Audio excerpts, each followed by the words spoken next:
灰切白加黑，自己的健康在那段时间其实也出了一些小小的问题。我们一来就被关小黑屋。百度 APP 的朋友们，大家好，我是肖战。明星请回答，你敢问，我敢答。我们开始吧。郑晓龙导演认为你的形象很符合藏海这个角色，你觉得藏海是白切黑还是黑切白？可能是灰切白加黑，因为我觉得藏海是一个很复杂的这样的一个人物，因为他身上背负的东西太多了。从一个很健全、很健康、很美好的一个家庭里面成长起来的小孩，然后突然遭遇了灭门惨案，使他不得不走上了复仇的这样的一条道路。藏海身负灭门之仇，有非常完整的成长线与蜕变线，这种内核转换会让角色更难塑造。这次在角色塑造上有没有一些难度？当然有，当然有。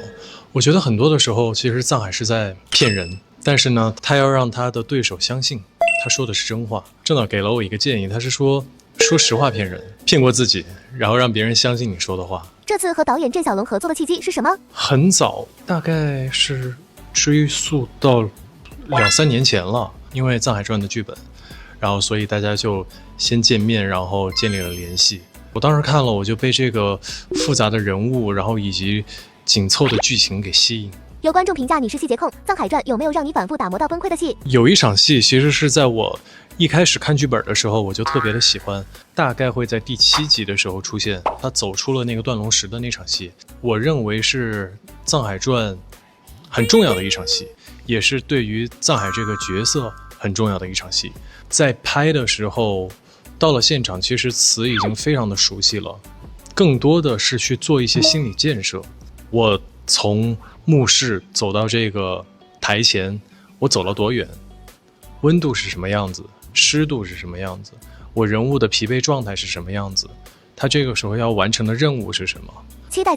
我也很期待到时候播出来会怎么样。听说《藏海传》剧组下班后还会继续锻炼，甚至把健身器材带进剧组。对，我进组的话，我都会带很多的器械，因为我觉得说一个好的身体，然后才能支撑你走完这样一个高强度的拍摄。所以在藏海的时候，其实台词量很大，工作量也很大。然后难度其实也很大，再加上我们每天都是在棚里面拍，我们一来就被关小黑屋，就关在那个墓道里面，因为我们自己搭的墓道里面。当然对于演员来说，我觉得是挺好的，非常的有代入感。但是对于肖战本人来说，就会有一点不舒适感，会有一点压抑。对，然后你经常会忘记外面的时间，然后再加上可能粉尘的问题，所以自己的健康在那段时间其实也出了一些小小的问题。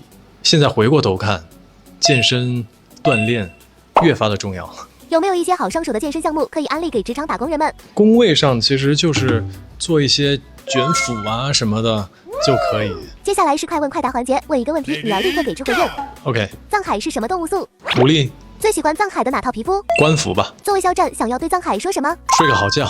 最后用一句话再给大家安利一下《藏海传》吧。《藏海传》里面不仅有复仇、朝堂，还有堪舆探险这些诸多的元素，还有藏海在非常复杂的人际关系网里面不停的游走。